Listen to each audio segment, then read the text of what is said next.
본문은 이제 주기도문의 7번째 간구인 다만 악에서 구하시옵소서. 개정된 주기도문으로는 악에서 구하소서입니다. 악에서 구해달라. 이 기도의 가장 나쁜 결과는 무엇이겠습니까? 그것은 버림받는 것입니다.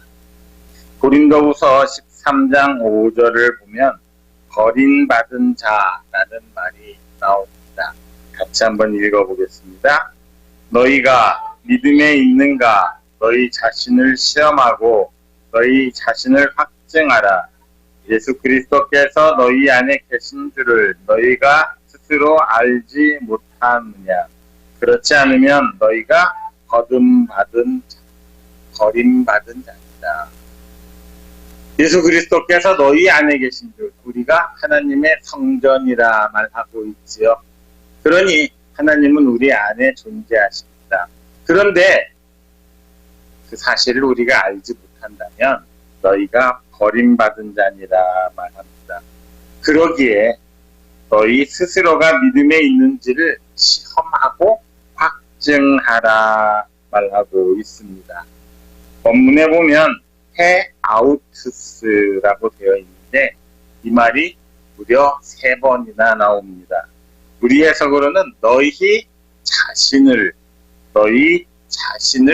너희가 이렇게 본문 안에 3번 나와 있지요.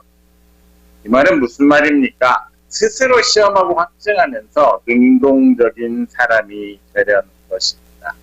사람은 대개의 많은 경우에 수동적이지요. 그래서 무엇에 의지해서 살려고 합니다. 무엇인가 그것이 나를 지탱해주는 그런 것이라 생각을 하고 있습니다. 하지만 성경은 그렇게 말하지 않지요. 그러니까 너희 자신, 너희 스스로 헤아우트스 이 말이 붙은 사람들은 이미 믿음 안에 있는 것이나 그리스도 안에 있는지를 시험하고 확증해 나가라는 것입니다. 자발적이고 능동적으로 스스로를 확인해보고 살아가라는 것입니다. 여기서 확증이라는 말은 내 성적이 얼마나 좋은지 스스로 시험해보는 것, 테스트해보는 것을 말합니다. 스스로 테스트해보고 일정 수준 이상이 되었을 때 비로소 확증할 수 있는 것이기 때문입니다. 그렇게 하지 못한다면 너희가 버림받은 자라 말합니다. 시험에 합격하지 못했다는 것입니다. 내 스스로 확증하지 못하면 다른 사람은 뭐라 할지라도 내 스스로 그것이 시험에 합격하지 못했음을 인정해야 된다는 것이지요. 자, 하나님께서는 이렇게 스스로 확증하지 못하는 그런 사람들을 어떻게 하십니까? 그냥 내버려 두십니다. 로마서 1장 24절 같이 읽겠습니다. 그러므로 하나님께서 그들을 마음의 정욕대로 더러움에 내버려 두사. 스스로 확증하지 못하는 사람들을 하나님은 그냥 내버려 두십니다. 이 내버려 두는 것이 결국 버림받은 거라는 것이지요. 내가 스스로 시험해서 테스트해서 확증하는 상태가 되었을 때 우리는 그리스도를 아는 지식이 충만하여져서 더 이상 흔들리지 않습니다. 우리가 흔히 믿음이라고 말하는 바로 믿음 안에 있는 상태가 이런 상태입니다. 내 스스로 확증하여서 그리스도에 대한 믿음이 견실해져서 흔들리지 않는 상태, 그것이 믿음이 있다 이렇게 말하는 것이지요. 그러니까 우리가 믿음 안에 있다는 말은 아까 본문에서 말한 것처럼 그리스도가 내 안에 있는 것과 마찬가지 말입니다. 그래서 너희가 스스로 시험하고 확증하라는 말은 그리스도께서 너희 안에 계시는지 너희가 스스로 시험해보고 스스로 확증해보라 이런 말입니다. 이것을 해낼 수 있는 사람이 시험을 이길 수 있고 악에서 벗어날 수 있는 사람인 것입니다. 그런데 앞에서 시험이 나왔고 지금 우리가 보고 있는 게 악이지요. 시험과 악의 상태에 보면 시험은 오히려 개인적이고 소극적인 간구라 말할 수 있습니다. 시험에 들게 하지 말고 시험에 빠지지 않게 해달라고 했지요. 하지만 악은 어떻습니까? 우리를 구해달라고 보다 적극적으로, 능동적으로 간절하게 하나님께 간구하는 것입니다. 왜 그렇습니까? 시험보다 악은 훨씬 더 구조적인 문제가 많이 있기 때문입니다. 악은 한 개인의 문제일 수도 있지만 거기에서 멈추는 것이 아니라 훨씬 더 우주적인 문제로 발전해 나가기 때문입니다. 그러니까 이 간구, 우리를 악에서 구해달라는 간구는 우리가 세상을 살아가면서 부딪히는 온갖 역경과 곤경으로부터 구원해달라는 그 기대, 바람, 그런 건 당연히 들어있는 것이고, 그것을 뛰어넘어서 개인의 힘을 넘어서서 우리 앞에 존재하는 어떠한 구조적인 재난이나 불행, 우주적인 불행, 그런 걸로부터 전적으로 무력한 인간이 되었을 때, 아무에게도 도움을 구하지 못할 때 오직 하나님 앞에서만 구할 수 있는 간구임을 우리가 알아야 합니다. 어쩌면 내가 테스트에 통과하지 못했을 때 우리가 겪는 어떤 일들은 다른 사람의 도움으로 조금은 안정된 편안한 상태로 살아갈 수가 있기도 합니다. 하지만 이 악이라는 것은 그렇게 개인적인 도움으로 벗어날 수 있는 부분이 아니라는 것을 분명히 하고 있는 것이지요. 우주적인 불행, 우주적인 자연적인 재해 앞에서 정말 아무것도 가랄 희망이 없을 때 오직 하나님만을 향해서 하는 간구라 말할 수 있습니다. 그러니까 시험이 개인적인 문제라면 악은 그 개인을 넘어서는 보다 큰 구조적인 문제라고 말할 수가 있습니다. 누가복음 10장에 보면 유명한 선한 사마리아인의 비유가 나오지요. 그 비유의 시작은 예루살렘에서 여리고로 내려가던 한 사람이 그 길에서 강도를 만남으로부터 시작이 됩니다. 그 사람이 강도 만나기를 원한 것도 아니지요. 그러니까 강도를 만난 것은 그의 개인적인 잘못이 아닙니다. 거기에 강도가 있게 한 어떤 사회 구조적인 문제가 자리 잡고 있었다는 것입니다. 그 세상에서 강도가 없었다면 이런 문제는 생겨나지도 않았겠지요. 예수님의 이 비유는 나오지도 않았을 것입니다. 그런데 예수님이 그 얘기를 꺼내셨습니다.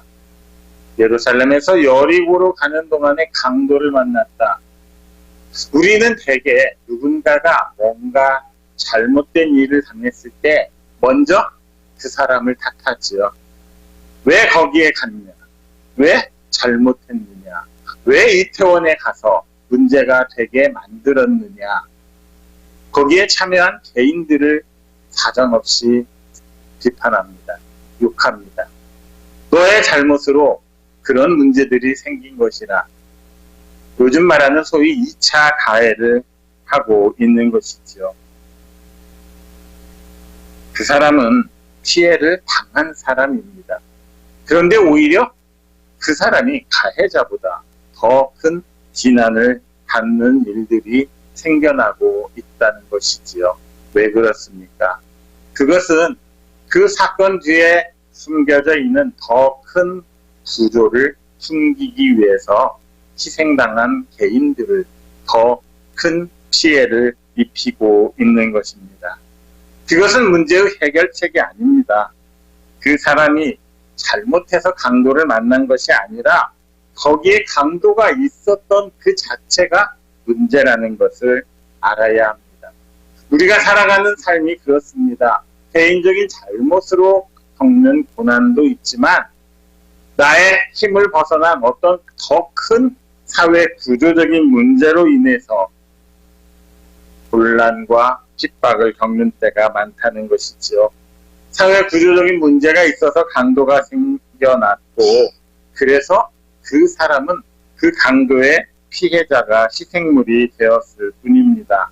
강도가 생길 수밖에 없었던 사회적인 구조적인 문제를 우리가 바라볼 수 있어야 한다는 것이지요. 그 큰 문제들은 내 개인적인 힘으로 어떻게 할 수가 없습니다. 사회 구조적인 문제 앞에서는 개인은 힘없고 연약할 뿐입니다. 더 큰 문제는 그 구조적인 문제의 피해자가 누구나 될 수 있다는 데 있습니다. 지금은 내가 운이 좋아서 피했고 다른 사람이 그 피해자가 됐지만 언젠가는 나 또한 그 사회 구조적인 문제의 피해자가 될 수 있다는 말입니다. 처음에야 운이 좋아서 확률적으로 조금 피해갔지만 언젠가는 그것이 그 구조적인 문제가 없어지거나 개선되지 않으면 결국 나 또한 피해자가 될 수 있다는 사실을 알아야 합니다. 성경은 그런 사회 구조적인 문제를 자주 지적합니다. 이사야서를 보면 이사야서는 남유다의 멸망을 그대로 그려놓은 책이지요. 남유다가 왜 망할 수밖에 없었는지 그 사회 구조적인 문제들을 낱낱이 지적하고 있습니다. 남유다는 정의와 공의가 사라진 나라였습니다. 부와 권력을 가진 사람들에게 힘없는 백성들이 빼앗기고 착취당하는 그런 나라였습니다. 그런데 그것을 빼앗은 사람들은 사치하면서 방탕하게 살아가는 나라였습니다. 어제가 광복절이었지요. 그 일제의 제국주의적인 압제 앞에서 우리나라 사람들이 겪었던 고통이 그런 것 아니겠습니까? 아무 이유 없이 착취당하고 아무 이유 없이 빼앗기는 것이지요. 그런데 거기에 부역했던 사람들은 그렇게 빼앗은 것들을 가지고 자신들의 부를 축적해서 지금도 수많은 부와 재물들 땅이 그 사람들의 수중에 있는 것 아니겠습니까? 그것은 개인이 맞설 수 있는 게 아니라는 것이지요. 그래서 우리는 이런 사회 구조적인 문제들을 사회악이라 사회학에서는 그렇게 부릅니다. 사회악이 온 세상에 만연해 있다면 개인들이 아무리 열심히 살고 개인들이 아무리 정직하게 산다 해도 그 개인들이 제대로 행복하게 살아가는 일은 어렵고 힘든 일일 것입니다. 그래서 그 사회 구조적인 문제를 해결하는데 그리스도인들이 그리고 교회가 나설 수밖에 없는 이유가 여기에 있는 것입니다. 우리나라라고 해서 특별히 다르지 않죠. 우리의 삶도 많이 힘들고 어려울 수밖에 없습니다. 그래서 주님께서는 개인적인 어떤 것들에 대한 간구만을 할 것이 아니라 좀 더 중보적으로 이 세상을 하나님이 얼마만큼 사랑하셨는지를 아는 너희들이 이 세상의 구조적인 문제를 해결하기 위해서 기도하라고 말씀하고 있습니다. 그 중에서 가장 기본이 되는 건 무엇입니까? 그 구조적인 문제 역시 하나님이 해결하지 않으시면 해결될 수 없다는 것이지요. 우리나라의 역사는 참으로 하나님의 도움의 손길 때문에 살아가고 있다는 생각을 참 많이 합니다. 지금은 다 잊어버렸지만 불과 얼마 전에 그 추운 때 사회 구조적으로 좀 더 권력을 유지하려고 했던 그 많은 시도들, 어찌 한 개인들이 그것을 막아설 수 있겠습니까? 물론 개인들도 나서지 않았다면 그냥 넘어갔겠지요. 하지만 그 배후에는 더 큰 하나님의 손길이 있었음을 우리가 잊지 말아야 합니다. 하나님은 우리 민족과 이 나라를 사랑하십니다. 그러기에 더 큰 구조적인 문제, 사회 구조적인 악들을 제거해달라고, 그 악에서 우리를 구해달라고 끊임없이 우리는 기도해야 합니다. 오늘 예수님께서 우리를 악에서 구해달라고 기도하라는 것은 우리가 당하는 온갖 사람의 공경 가운데서 하나님 아버지를 믿고 의지하며 오직 하나님만이 나의 피난처시요 방패이심을 고백하라는 말 아니겠습니까? 기독교와 다른 종교와 구별되는 가장 큰 특징은 다른 종교들은 사람의 힘으로 구원을 얻을 수 있다고 생각하지요. 그러나 우리 기독교는 그렇게 말하지 않습니다. 우리의 구원은 오직 하나님께 달려있고 하나님이 도우셨을 때에만 가능하다는 것, 그것을 인정하는 종교가 바로 기독교입니다. 그래서 오늘 우리 주님이 가르쳐주신 기도에서는 우리의 구원을 방해하는 그 어두움의 권세들을 악 또는 악한 자라 말하고 있습니다. 그 악으로부터, 악한 자들로부터 우리를 구원해 달라고 하는 것이지요. 인간의 본성상 인간은 선과 악 중에서 악에 빠지기가 훨씬 더 쉽습니다. 악은 정말 고함직도 하고 탐스러운 것 같습니다. 참 그럴듯해 보입니다. 그래서 우리 사람들은 비록 그것이 악한 힘이라 할지라도 그것이 우리의 욕심을 채워줄 수만 있다면 그 악의 힘을 이용하고 그 악한 힘에 사로잡혀서 자기 자신을 통제하지 못하는 상태까지 빠지게 됩니다. 그랬을 때 우리는 괴물이 되고 마는 것이죠. 독일의 대문호인 게테가 쓴 파우스트라는 소설이 있습니다. 거기에 보면 파우스트라는 사람이 부와 권력을 위해서 자기의 영혼을 악마에게 팔지요. 그 악마가 메피스토펠레스입니다. 메피스토펠레스에게 자기의 영혼을 팔아서 부와 명예를 위해서라면 양심, 공의, 정의 이런 것은 그냥 눈감아버리는 상태가 되어버리죠. 우리는 어떤 이상하고로 사악한 영들에 사로잡힌 사람들이 도무지 상상할 수도 없는 끔찍한 일들을 저지르는 일, 그것들을 너무나 많이도 봐왔습니다. 그 악한 영들, 그들은 세상을 지배하기 위해서는 수많은 목숨들을 다 잃는다 할지라도 조금도 주저하지 않지요. 에베소서 6장 12절을 보면 이런 말씀이 있습니다. 같이 읽겠습니다. 우리의 씨름은 혈과 육을 상대하는 것이 아니요 통치자들과 권세들과 이 어둠의 세상 주관자들과 하늘에 있는 악의 영들을 상대함이라. 이 세상이 왜 자꾸 악해집니까? 다만 악에서 구하소서라는 영화도 있었지요. 그 영화에서 왜 그런 악한 일들이 끊임없이 생겨나는 것입니까? 바로 이 세상의 지배자들이 어둠의 영들이기 때문입니다. 악한 영들이기 때문입니다. 그래서 우리가 이 세상의 사회 구조적인 문제와 상대한다는 것은 혈과 육을 상대하는 것이 아니라 이 세상의 악한 영들, 이 세상을 지배하는 더러운 영들과 상대하는 것입니다. 그러기에 그런 대적함이 있기 전에 우리가 먼저 악에서 구해달라는 우리 하나님께 간구해야 한다고 성경은 말하고 있습니다. 소극적으로 질병에서 고통에서만 우리를 구원해달라는 말이 아니라 이 현실을 지배하고 있는 악한 영들로부터 우리를 구원해달라고 하나님께 기도해야 하는 것입니다. 오늘 우리가 있게 한 믿음의 조상들, 그 사람들은 누구보다도 더 많은 환난과 시련을 겪었던 사람들입니다. 그런데 어떻게 그들이 이 악한 영들을 상대해서 승리할 수 있었습니까?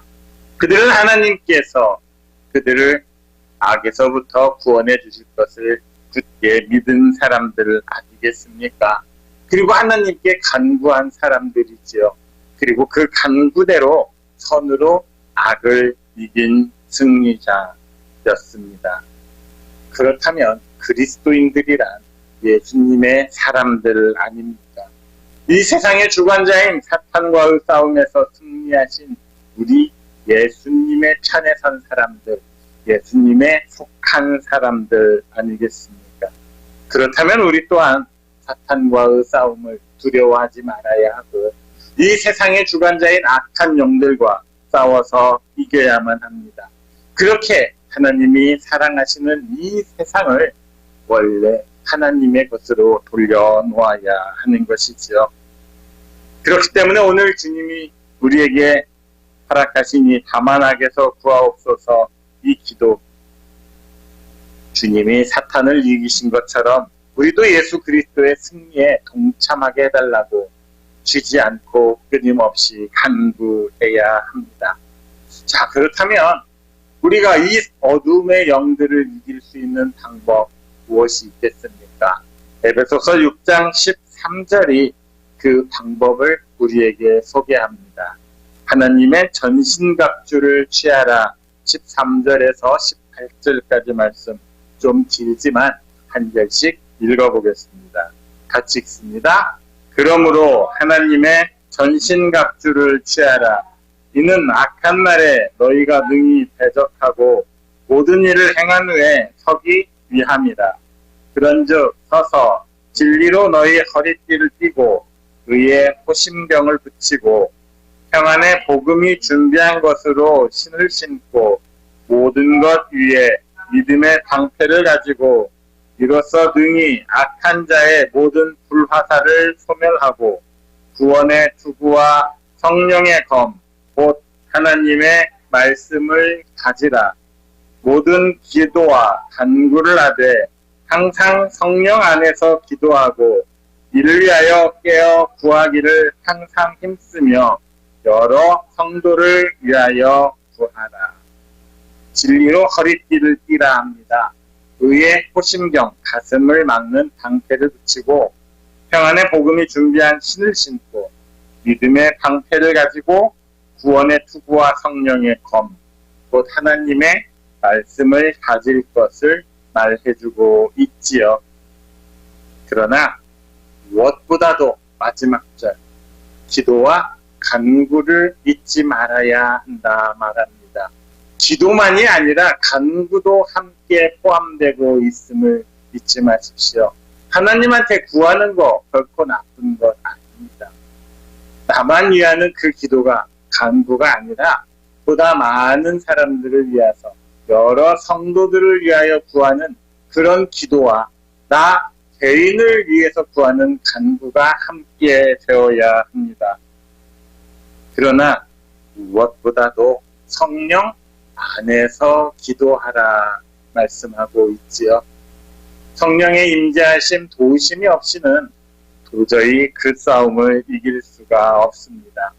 자, 그렇다면 다만 악에서 구하옵소서 이 기도는 나만을 위한 간구가 아니라는 것입니다. 나와 우리 모두를 위한 기도가 되어야 한다고 말하고 있습니다. 기독교의 구원, 그것은 개인의 차원을 넘어서서 항상 공동체 전체로 나아가야 한다고 말합니다. 나만 악에서 구해야 달라고 하는 것이 아니라 우리 모두를, 우리 사회를, 우리 나라를 악에서 구원해 달라고 기도해야 합니다. 우리가 기도하지 않으면 누가 이 나라를 위해서, 이 민족을 위해서 기도할 수 있었겠습니까?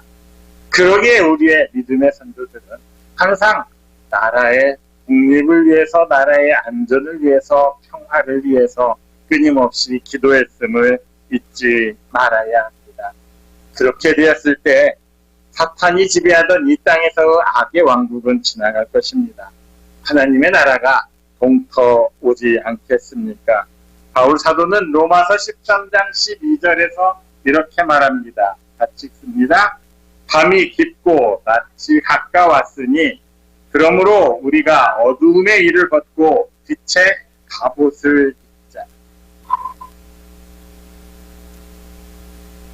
빛에 가보시 곧 하나님의 전신갑주 아니겠습니까? 그렇습니다. 밤이 깊어간다는 것은 새벽이 가까이 왔다는 또 다른 표현입니다. 밤이 깊었기에 억압과 착취, 힘들고 어려움이 훨씬 더 많겠지만 그것은 얼마 가지 못한다는 표현이지요. 그래서 우리들은 그 깊은 밤을 이겨내고 다가오는 낮의 나라, 하나님의 나라를 위해서 부름을 받은 사람들 아니겠습니까? 그렇다면 아까 타협하지 말고 빛의 일에 참여해야 합니다. 사탄을 두려워하지 말고 사탄을 대적해야 한다는 이야기입니다. 사랑하는 성도 여러분, 다만 악에서 구하옵소서 이 기도는 모든 것을 포기하는 절망 중에 드리는 기도가 아닙니다. 다가오는 희망을 향해서, 희망 가운데서 지금도 우리를 향해 다가오고 있는 그 낯을 향해서 하나님의 나라를 바라보면서 드리는 희망의 기도입니다. 하나님께서는 예수 그리스도를 통해서 우리에게 마지막에 어쩔 수 없이 드리는 그 기도가 아니라 희망의 기도, 승리의 기도를 주셨습니다. 오늘도 우리의 몸이 악에 사로잡혀서 악의 도구로 이용되는 것이 아니라 의의 병기로 사용되는 여러분의 삶이 되기를 기원합니다. 힘을 내십시오. 세상을 이기신 우리 주님께서 우리와 함께 하십니다. 오늘 그 주님께서 다가오는 낯을 향해서 그 낯을 주님과 함께 하기 위해서 기도하라. 성령 안에서 기도하라고 말씀하십니다. 우리가 살고 있는 이 세상이 악이 사라지는 그날까지 우리를 악에서 구하옵소서 기도하며 나아가는 여러분 모두가 되시기를 그리스도이신 예수님의 이름으로 축원합니다.